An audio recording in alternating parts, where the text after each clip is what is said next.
first stage I refer to as initiation and planning. There is actually a very large exercise we're doing on this in the morning. That's what I was going to do today, but I flipped it around. And it is a whole feasibility needs analysis exercise. Lots of detail in there. We'll deal with that first thing in the morning when you're fresh morning and coffee. But in this phase of work, the basic idea here is to confirm your needs. In other words, to basically set a case for doing this. In the national table of sector councils, when they were first set up in the early 90s, one of the requirements that were put on them was to design standards work before they could engage in any other kind of activity they were involved in, whether that was career programming or training products or HR tools and so on. And so many of them, of course, designed standards because they were told they had to or they couldn't get other kinds of funding. What emerged out of that was a lot of standards work, but not always smart work, not always work designed to fit the need. And frequently, some of that standards work got put on the shelf, and it wasn't understood that it informed these other products that they have to worry about. And some of the work that they set around standards really was not sustainable because there were other ways in which that could have been fulfilled, perhaps better ways. So, I'm not trying to belabor this point too much, but clearly, the first stage in a methodology is to build a solid business case, a model that helps you determine precisely what it is you must solve in a way. Now, we're going to be going through this in really great depth tomorrow, so I don't want to spend that much more time on it. But establishing a need, knowing there's a demand, and ensuring you have resources is basically what comes out of this.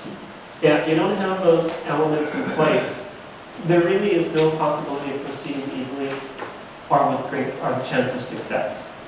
So this does also help you inform methodological choices. Now, today you were working on a few things. Like when you thought about those influencing variables or factors, when you thought about the scope you might do, these are all going to help you decide what you're going to do here. When you're thinking about who's involved, they're going to help you define stakeholders.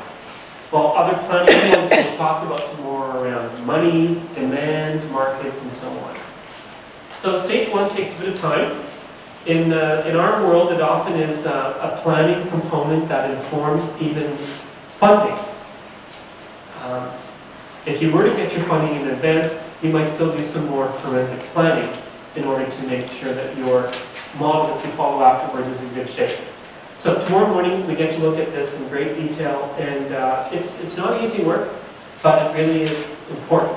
If you get this right, the rest goes really well. If you get this wrong, you spend the rest of your stages trying to fix the limitations that you've established.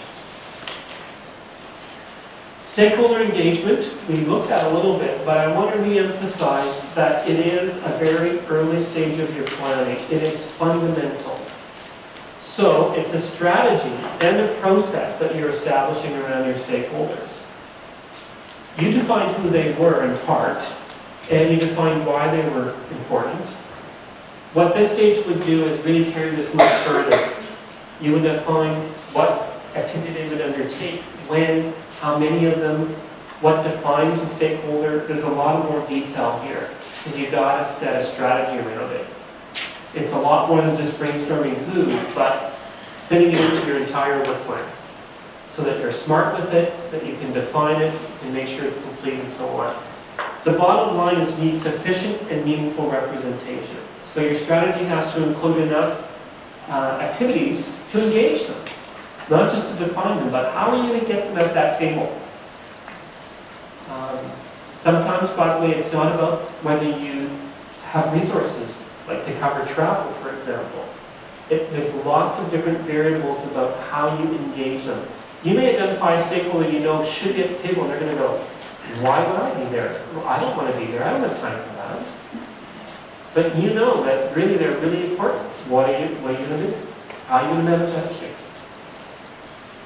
So there's a lot of tactics about that, and that's what you need to design here. Who, how, a real plan, and basically the reason you do this, of course, is because, as I said earlier, Without agreement and broad stakeholder input, all you're ending up doing is producing a really lovely technical document that gets to sit on the shelf. I know from our experience, and you'll hear this from anyone who's done a lot of work in this field, if you get stakeholders to the table, they leave any given meeting that you've produced saying things like, this has changed my life. I did not appreciate how much I do. I am so bent and hell-bent on the standards, are such an endorser of them. I am now going to be out there making sure everyone uses them. Like, the level of endorsement and engagement is amazing if they're at the table. If they're not, you spend all your time trying to convince people why the standard matters. That's a very different dynamic to be involved in.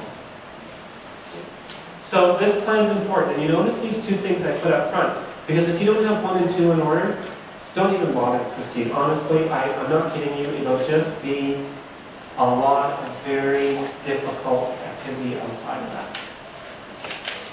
Another recommended, strongly recommended approach up front is around this thing I often refer to in my other work, in other presentations, as norm referencing. Here I'm using the term benchmark research. The idea here is that you want to start off with getting a synopsis of how that domain that you're worried about is currently managed in the marketplace. How is it defined? How is that occupation currently defined? How is it manifested today? A snapshot of that. You're not making judgments about whether it's defined well or anything like that. You're just compiling information to get an image of how it is currently enshrined out there.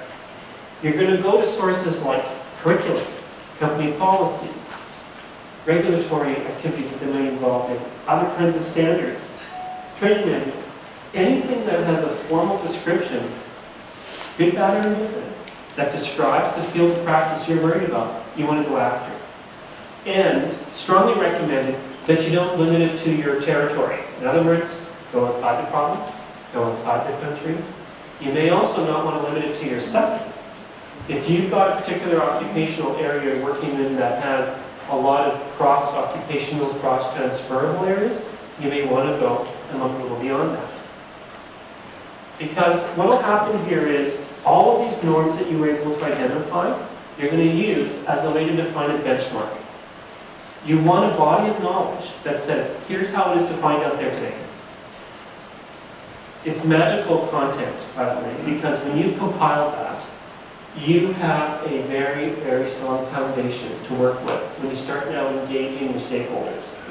Because invariably what it's going to do is lead you to hundreds of questions about the field. You're going to find things like risk management shows up in many products that we come across, but the way it's characterized is different in every case. Sometimes the level of complexity behind that is really high, sometimes it's superficial, or I see risk management showing up in everything but 2 of these things. Why is that the case? Or I see this other area showing up in one product but I don't see it anywhere else. Is it really part of the domain or not? So you end up with this lovely map, if you want, a summary, a compiled summary, a quantitative summary of what you've done. And that's a way to say, here's how it's defined out there today. Curiously, if you think about this, the reason you're doing standards at all often is to bring coherence to this, is to define what you need as a standard. So it's not surprising you're going to find all kinds of examples of it not defined well, basically. But it's going to be defined. So by bringing it all together, then imagine a matrix on a wall with all of that data. Imagine for just a moment you've got industry stakeholders now in the room, your job incumbents, and you say, look what I found out about risk management. All of this is how it's been defined in these different sources. And it's all over the map. So, how are we going to narrow that down? What makes sense? You know, what is really the way it should be? Why are we not accepting one thing over another? Like, this is more or less the idea. You're going to take that data and you're going to probe it. You're going to work with that to get clarity. There's another reason why this is recommended. It is a fantastic place to start. But in a way, it's also an interesting place to end at the very end of all your standards work. Because remember that all of these norms you used as a reference, or with a holder of someone. Some holder has, some other authority has that. Whether it's an academic institution, another standard setting body, a regulatory body, someone has it. So now you've produced a new standard. You're going to want to communicate to the holder of these how it links. What is the relationship of your new standard, your industry standard, to those regulations, to that curriculum, to whatever it is that you identify? Those are opportunities, right? And it's not always about defining the highest thing you find, right? You get all this data and you're going to go, it's not, you don't ask, what is the highest order of information here? No, it might actually be the lowest denominator in there that makes sense for the standard. These are things you negotiate. But let's just say for a moment you now have a standard, and you've got this curriculum, and there's a difference. And the curriculum is supposed to be training people for your field, and it doesn't match. Now what do you do? You see? So this is why you want to do this up front. And it helps identify partnerships and stakeholders.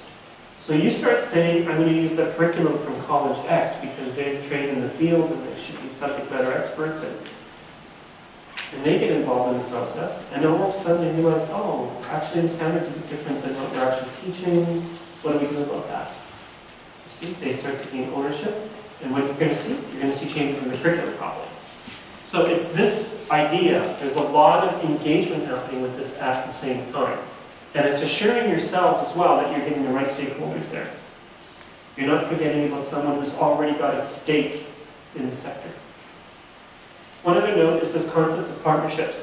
Very often, groups that are holders of these norms are equally interested to update what they've got or to be involved in a standard setting job. Because they too would love that opportunity to make sure that they've got the most current, or they're up to date, or that they've got that kind of influence in that. So they may actually come to the table with resources and say, how can we participate? How can we actually contribute to this, monetarily or otherwise? So this stage becomes very important as a body of research.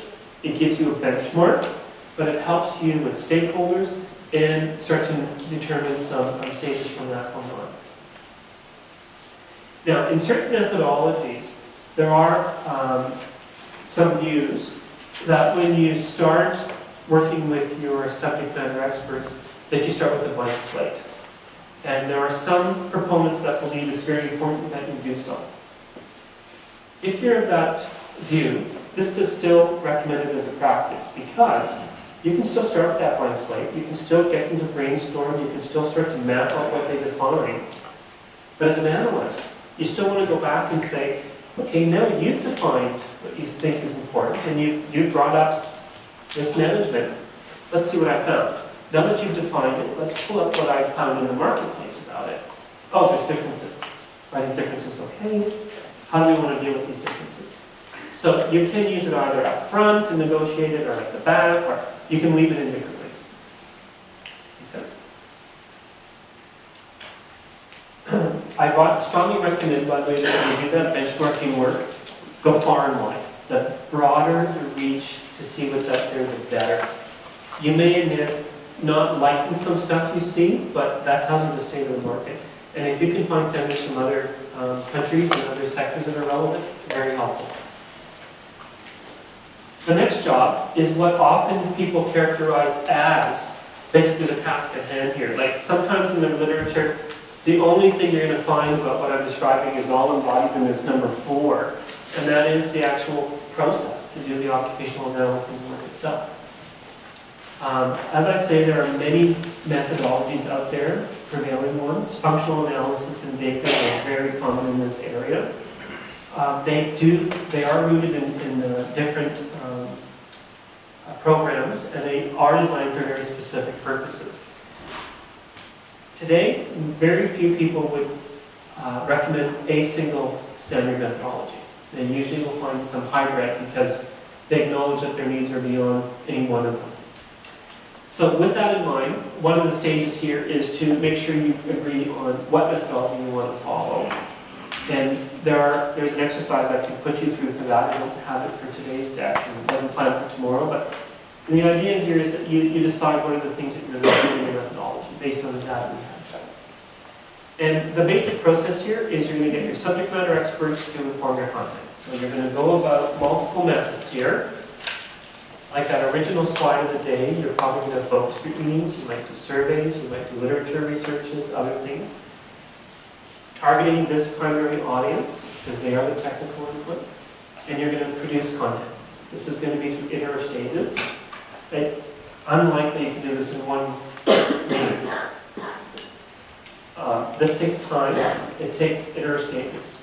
It can be done very well, and it can be done economically, but because you need enough consultation, unless you have a big enough room, to bring in a representative sample of people and you can hold them hostage for 2 weeks, good luck. It just won't happen. Okay? So they're going to inform the content and scope, and ultimately you're going to get to the stage where you end up with what is known as the standard in draft form. The ideas around how you do this will vary.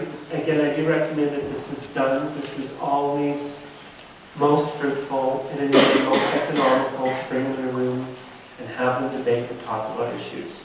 We've tried all kinds of other ways, but really if you don't have an opportunity, it's never as good.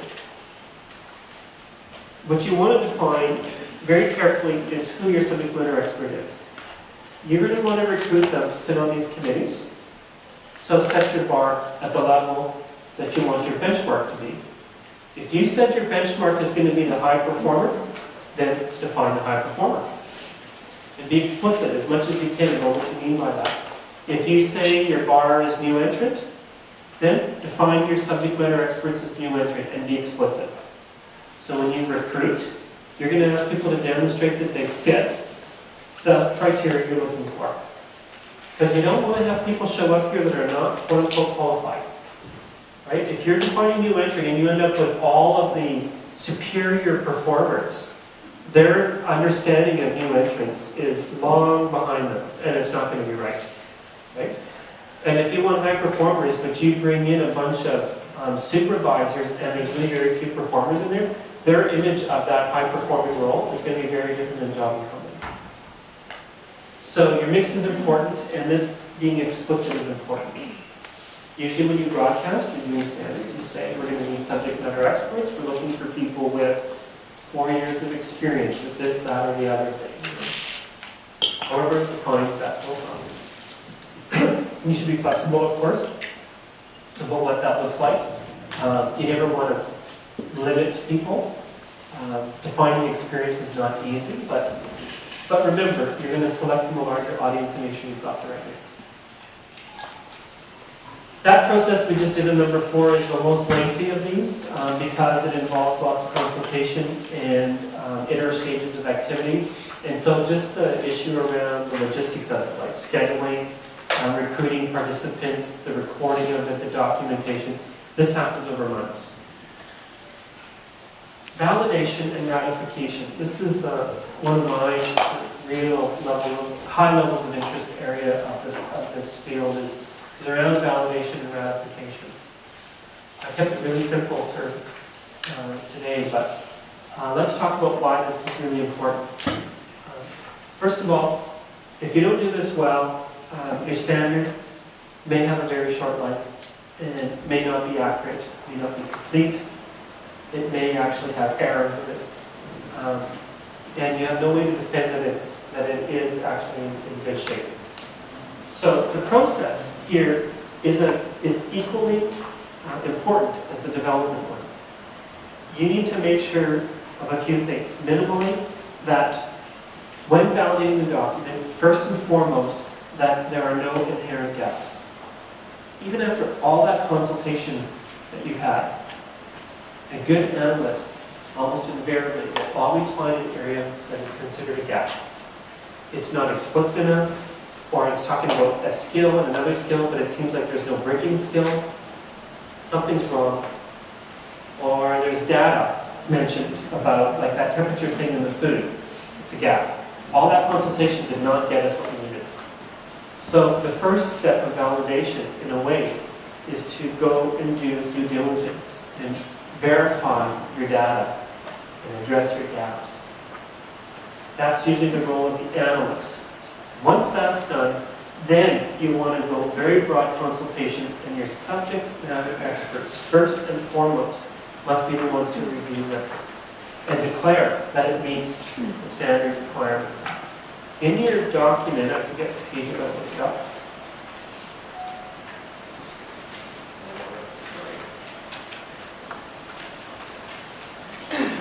I don't know all these by heart, so.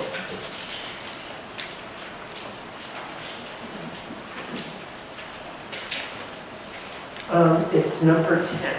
If you flip to page 10 for a moment, I supplied you an example. We'll begin looking at this in the morning.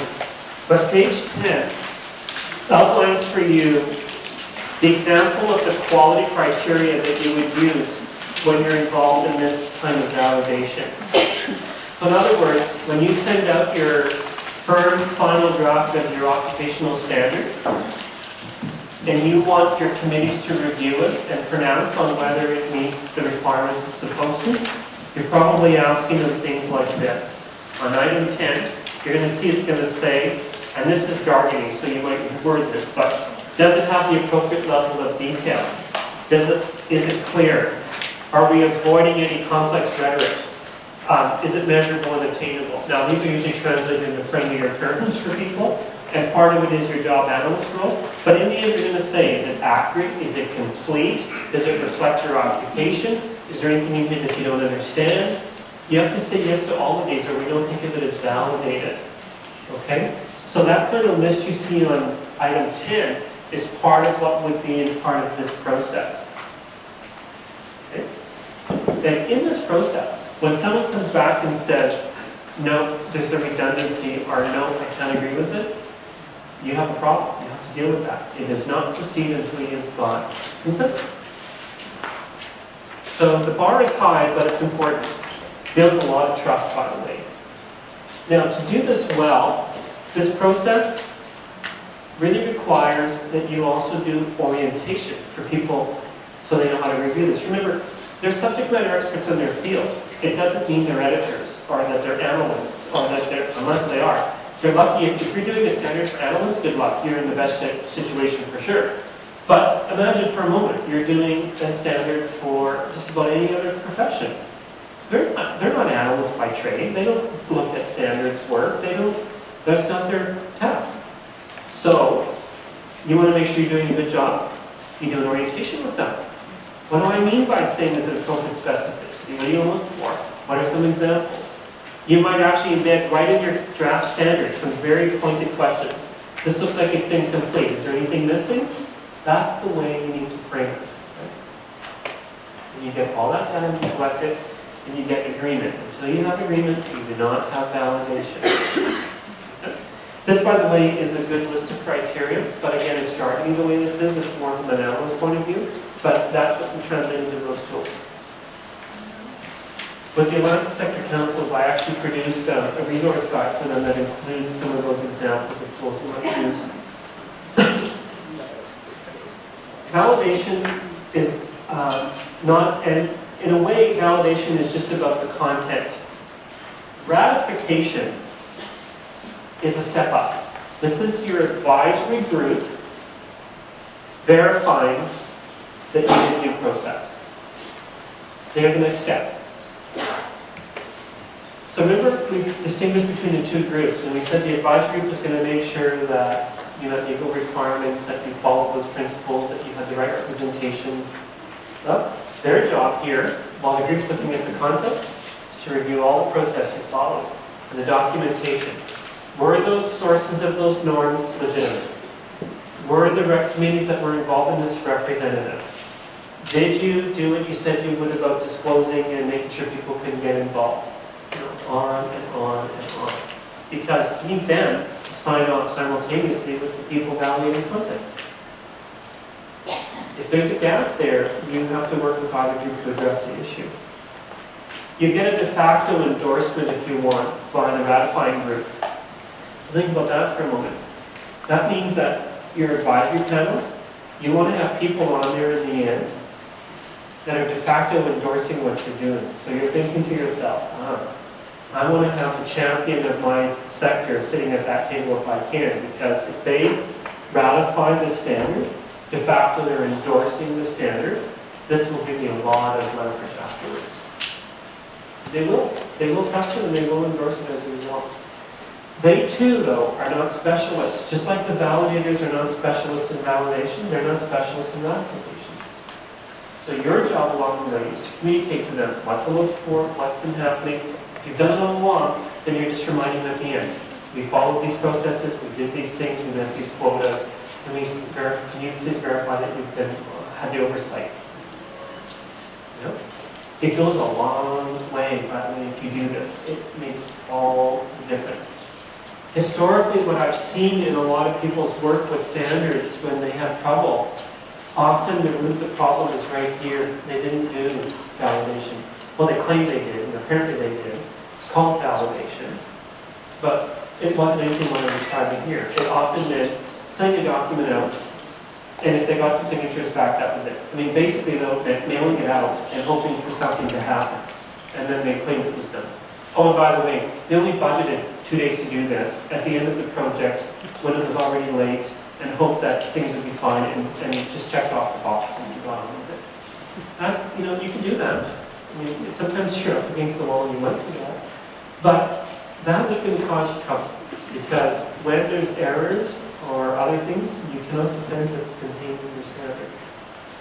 And you're not getting, really what's happening here is you're getting the opportunity now to start getting it out of the gate. You're getting your first endorsers, your first ambassadors who are going to be out there flogging this standard. If it's going to be their mission in life now to make sure people start using it. So if you don't get them on board now, you won't. Imagine yourself, it's very different when you go in blankly now and listen to all what you just heard today and you're going to go to a new employer and say, okay, start using this standard. You know, here, this is the standard, work with it. It's good, right? Because everyone's been involved in this. Well, start there. Very different than if they were involved. And then you can show them as well, oh, but look who signed up, look who was involved. Oh, okay. Can I ask a question? Yes. It's really difficult to bring people back again twice. Yes. I mean, you know, you get them the first time, and it's a long process. I mean, if it's the apprenticeship process, they sat there for 3 days, and then you try and bring them back again. Would you think that it would be reasonable to do this in an online it often is. Forum kind of thing? Yeah. Usually, most commonly, what happens is people, when you're validating, there's a number of things you've got to worry about. So, for example, a standards document might end up being something like 120 pages, let's say. You need to make sure that at least some of the players are reviewing the entire document in its entirety, because they have to be mindful of the entire scope. Those people you're going to be especially nice to and really, you know, stroke them, because it's hard work and a lot of work. But you definitely need some of that in your mix or you'll have trouble. Others might not be able to commit as much time, or you don't have as much resources. You might send them segments of that and say, can you please review the first section, or can you review the fifth section, or something like that. So if you're doing webinars, the best you can do is sections. You can never do the whole scope. So webinars work, but to a limited capacity. But the best, well, the most likely scenario is people will send out printed documents. Don't make them print this on their own, by the way. It's true, if we live in an electronic world, they can get electronic documents, but I can tell you, they will not review the document as earnestly and carefully if it's electronic. Send it to them in an envelope, personalize it, make it special, put a chocolate bar in the package, ask them to review it, tell them the deadline, coach them through it, stroke them. Then you'll get results.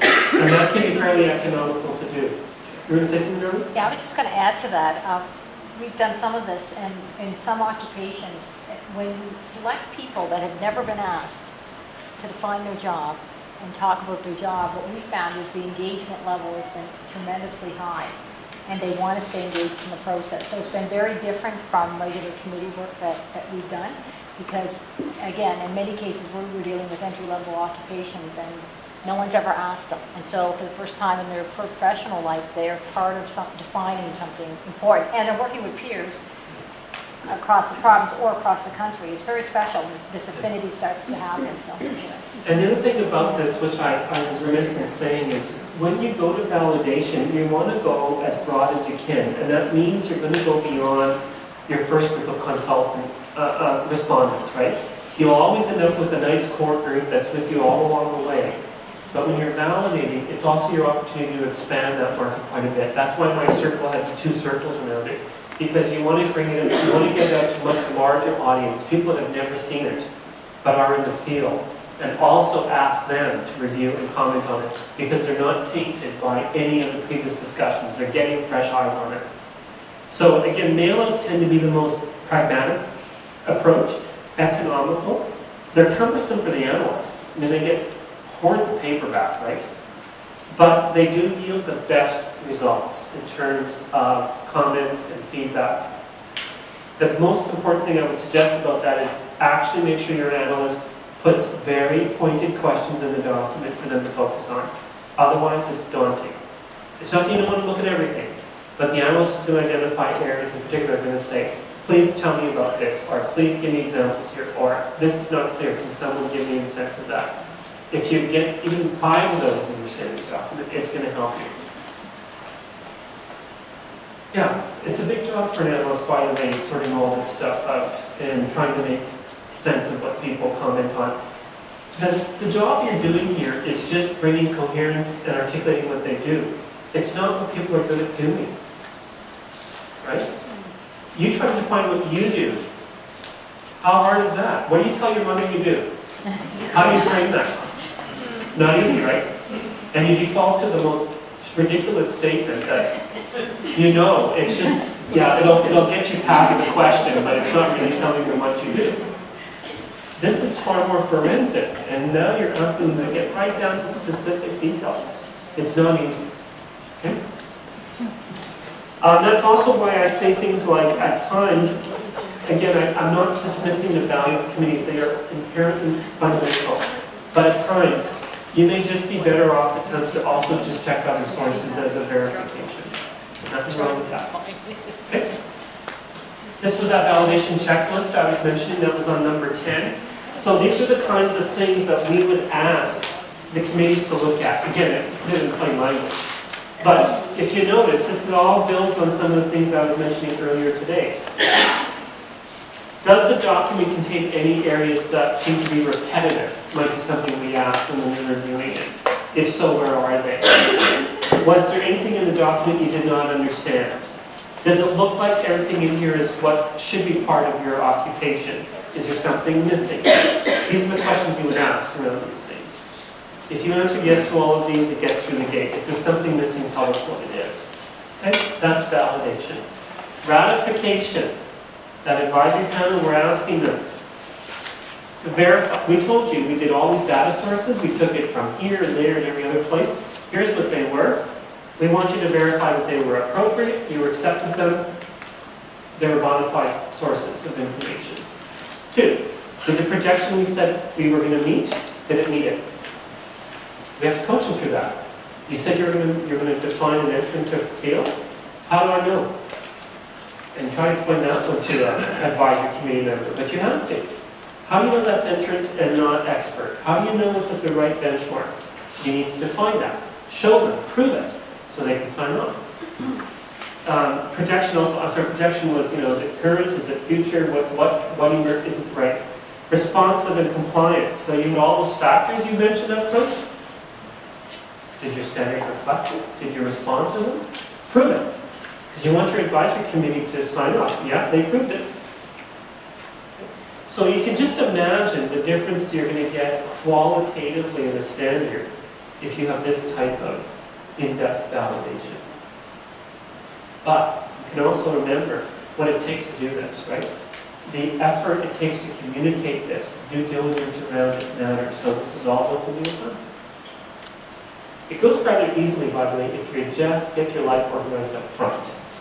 Not react at home. Because up front, you would have been communicating this when it happened. You don't have to wait till the 9th hour and dredge up all your hard files and hope that you got it all right. And no. Just get it done at the right time. And if you're hiring an analyst, Put that on the analyst list. Your job over this period of this contract is to do this. You're going to document these things and do it this way. Make them do it. Make your job easier. Okay? And then the last stage, you don't even have a number on it because I won't have questions on this. So it is just, you gotta get out of the gate. So what's involved? That's design, maybe translation. It's whatever you do to get it in your fulfillment cycle. It's all quite unique, so I don't believe at this point. But obviously you get a document. At the end, you still gotta produce it and distribute it. There is a deck I have on distribution, but that's not in today's briefing. Okay, so with that in mind, it's question and answer time. You guys each had 2 questions you wrote down, right? Your top 2 questions in each of these? Is that hopefully? I thought we would make it just a general open forum. I may not be the guy with all the answers at all, but it's a way for us to just look at those different ideas and talk about what might be a way to go about doing it. Sounds okay? So anyone who wants to ask a question, brave enough, get a chocolate bar, first one. Any questions? A good one, by the way. Look, another chocolate bar right over here. No? Okay. I'm going so. Look, if you don't want to ask a question, you can make a comment. Or, I need someone talking. Okay. Chip. We went to other domains for the standards, start off with. Yeah. And I'm in the boat building sector. So we went to New Zealand for one. And we're working with British Columbia on another one right now. So, British Columbia, we're hopeful, we haven't gotten right into the depth of the thing yet. We're hopeful that it was made in Canada, it's English, should be fairly good. And you would think that the one made in New Zealand was English and it would be fairly good, but it wasn't. It was good in terms of technical content, but language was very different. And that we got bogged down in all of that. We had all the other components and everything was good. So what we did, and I'm just throwing this out to the group, is we did the best we could with all the experts and all the consultation and all the analysis, and then took it out to the people in the field, the practitioners, beyond the ones that were in the committee work and the consultation, and said, look, this is a living document. If you see something in this that doesn't work for you, let us know. So they're still engaged in that. We're 5, 6, 7 years down the road, and we're still having people in the field giving us really good feedback on how it will work better as an occupational standard. So that's just the comment I was making. We're not done yet, and we tell everybody with every occupational standard, it's a living, breathing thing. If things change, let us know. And that means everybody. Yeah. So standards, I always say they have a shelf life, but in fact they never end. And usually what I get into is the next step of this, which is the ongoing maintenance and renewal of standards. In today's world, standards are dynamic, period. You can never say that they're set in time. It's true, you're going to publish from time to time so that people have a standard to draw from. But you have to acknowledge that they're fluid, in a sense that you have to be responsive to making the changes as needed. The thing that you need to worry about on that whole process in policy is at what point does it constitute a change, and back to this validation point, did you follow due process to validate as you made these changes? So you see, you're going to collect a lot of feedback. A really good project always has you constantly getting feedback. Not just from people saying, oh, is this good or is it indifferent, but also from getting samples. Like, did it influence that curriculum it was supposed to? Is it actually now inherent in HR practices? Do we see it showing up in the career material as we expected it to? Because that's what we're trying to deal with. And is it doing it well? Are they getting it right? What are the questions we're getting as an association? Is it answering it? What is the feedback we're getting about changes? What's the new regulation we learned about that's not now affected by the standing? So you, in a way, you have to be always mindful and collecting of it. That is your job. That is your responsibility. What you need to worry about in a policy is, when does it trigger a change, and did you validate that? Right? So you're going to have iterative moments where you decide, we have enough here to constitute a trigger for change. Now, there are two types of changes we talk about. There's the basic errata, like, okay, there's a spelling error, whatever. Just deal with it. Life goes on. But it's the substantive content change questions you need to validate. You don't be arbitrary with it. Make sure you've got the right mix of people around the table going, yes, yes, yes, we sanction that change, and here's why, and defend it, and publish it, and go on and on. Yeah. And that is tricky for people. Like, it's a worrisome thing that they can keep up with it, but they're not going to keep up with all of it. Now, even with those kind of routine changes, by the way, you still want to trigger a real cycle review. You still want to acknowledge that your life of your standard is going to be not more than 3 to 5 years. A brand new standard will have a short life. 3 years in, hopefully you can get an update stage in an ideal world. Good luck. 5 years, though, you should really be scheduling to look at it. Now, it might mean there's not been a lot of change in the sector, and the change and update can be fairly rapid and so on. But what if it isn't? And the first time you publish a standard is always the shortest life because it's brand new. It's what you're describing, right? It's the first time it's been documented and articulated and being used, and as soon as you start to work with it, you start to understand where the nuances are that are not working. After a while, it starts to be more solidified until there's a major issue that arises, but it's not that big a deal. So try to plan with that in mind, too. There's the whole series about multiple standards, because this notion that you're talking about also cascades into a scenario where you might be managing like 5 or 6 standards for your sector. And there's an interrelationship between them, or with other sectors. So now there's a cascading scenario. There's a change triggered in 1, how does it affect 2 and 3? How does it impact the curriculum and assessment? So your whole change mechanism has to address those components at the same time, and as part of that validation. Does that make sense? This is a lot to talk about, but yeah. It's part of the We have a committee that reviews all this stuff, and we're already doing the review on the oldest standard. But thanks for pointing out the intricacies of having 2 or more standards, because that's what it's daunting. Yeah, and what often people do is they'll publish the standard, and they'll also put another standard up saying draft for revision or updates, open for review. So it doesn't mean that they're not disclosing these possible changes, and they're not holding them back, but they're not declaring they're the standard. That's the thing. They're saying there's some recommendations here still to be addressed. So at least it might still actually be influencing practice if it should, but at the same time you're off the hook if it's not yet validated. Yeah. Sorry, I got off on that topic. Sorry. I'm just wondering, one of the things you mentioned is the use of the occupational standards for doing performance assessment. I'm interested in one of your experiences with the e-merit ones, whether the employers actually doing those performance assessments so that you see measurable improvement in. You set up something that's ideal, because tomorrow you're going to hear from one of those employers. So why don't we reserve that till tomorrow? After the break tomorrow, you're going to hear the statement from the employer. No, there's no. No, but because you set us up for tomorrow and everyone's going to be coming back for 10:30 to hear it, you get a chocolate bar. Okay. I don't want to steal the thunder from tomorrow morning. Okay?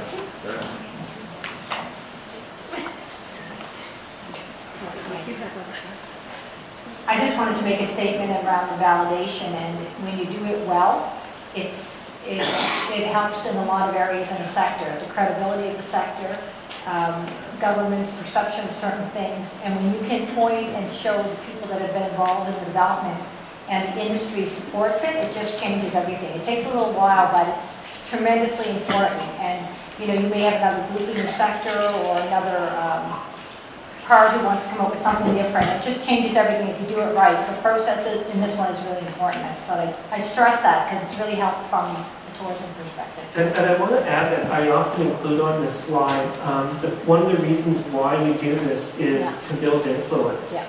I would argue that the only reason really why you do this is to build influence. But if you want to be trusted as the standard-setting body for your sector, then you better do this right, and you better be accountable, and this is what validation is. So, because people are going to say, what makes you the standards guy? Like, why is it not someone off the street or company X? Well, part of it is because of all this process you follow and your evidence of due process. So prop that up, it makes all the difference for you. Just following up on Chip's comment, and coming out of British Columbia, where we spent many years as industry training organizations looking at the system requirements. We kind of all look within our own sectors in terms of developing the standards and a process for reviewing them and validating them and so on, and how we handle changes that come in when we get out to actual delivery, either for kind of new entrants in a formal college setting or against assessment for foreign workers coming in or from other industries or whatever. You know, what changes change the whole thing and what changes, you know, change one particular thing. What we really spent a lot of time on and did some really good work, I think, although it was very painful, was the flow chart that said who the key players are and what change affects which players and which document or which step in the process, with a, you know, a really fabulous facilitator. So I think, I mean, that's the challenge, I guess, of the province, whether we're looking at, you know, the PLAR or apprenticeship or whatever, is how the system, you know, accommodates those changes so that you've got integrity within the overall system, but still you've got relevance for the individual sector applications. Doesn't it sound like we all have work for the next 20 years? Yeah.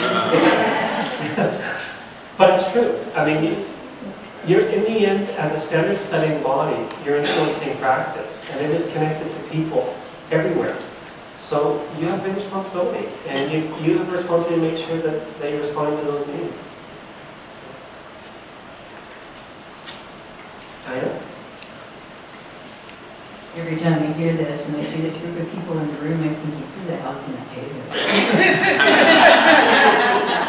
I know, but I always want to say to people that ask that question, what's the price of not doing this? Oh, Even worse. Look, I'm speaking to the converted in this room.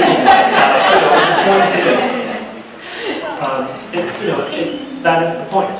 Yeah. So it needs, you got one central place to keep it all, right? For the merit, for those things that you have. But we have in this room a disparate group of people. We've got, you know, regulatory authorities, sector councils, community.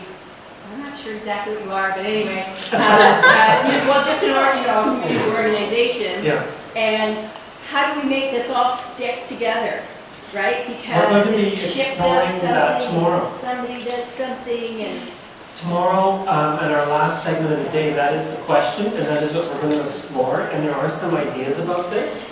And in fact, there is a lot of economies that can be had and shared resources. We shouldn't look at this as times 40 or 50 or whatever the number is. There's a lot of common ground here that can be managed collectively, economically, so on. And I think that's the only way to work. So tomorrow, actually our last segment before I leave here, is this question with some of these ideas to brainstorm. I mean, I'm not the guy with all the answers, but I do know there's a lot of economies that can be done with this. And I think there's no other way to go about doing this. Otherwise, I mean, you know, there's not enough money to go around, simply. More questions, comments? You didn't write down 2 questions if no one's asking a question. I was actually going to build on what Diane said and I know I mentioned this in our first meeting. It does seem rather daunting, and we all in this room already have jobs and you're already very busy, and we know though this is really important work. And so my question would be just in broad terms, because I always jump to that, how are we going to get it done? What does it take to start to move some of these forward, or is that some of the stuff that we're going to cover tomorrow? Well, we're going to build a plan tomorrow, so that might be partly answered, but I'll try to give some thoughts. And it's such a big, broad question that I think of lots of different things, but look, in very practical terms, if you have a project manager and they follow some good processes, you're going to hire an outside contractor, so you just need to get funds, a project manager, and manage a process. That's the simplest answer. Other than that, you need to worry about some administration around it. You can be very simple to start. Just make it available, do what you can with it, or you can start to get more robust in your services around what you can do with standards. I mean, so in a way, it's very attainable, it's very doable on a small scale, but there's so much more that you can do with it, right? So it's all about how many resources you have. And I do recommend that you hire outside experts to do this. I'm not saying that you're not qualified. Some of you may actually be qualified to do this. What I just described here from the analyst role is more than a full-time job. So again, unless you have a full-time analyst who's skilled at doing all this, then it's not feasible. So most likely you're hiring a consultant and you're managing the process. And that's kind of the frame I was doing with today's stuff is, if you're managing this process, what are the things to think about? What are the quality variables? It's more sensible to work that way because you can't build an entire qualified staff to do it all. Comments? Well, I just, because health tends to be a very regulated profession. So you have scopes of practice and you have standards within the regulatory body. So what I'm looking at this, and maybe I'm wrong, I'm thinking is, some of the work that we're doing and how you, maybe it goes back to one of the original slides that you presented where you just do a segment of something. So it's not necessarily going in and looking at it from how do you do standards for that occupation, but maybe it's a training program you want to do. How do you set good standards for that globally? Yeah. Are those the kinds of things that you've had in experience? Absolutely. And you know, it's got to be what, in a way it's about your stakeholder engagement question again. Who can you engage for what reason? And at the beginning, the real strategy is to get them engaged in that training question, and they focus just on the curriculum question, and they define the standards for that, even though it's just part of the overall domain. Maybe that's where you start. You've got to be practical with it and get engagement, but every case is unique, right?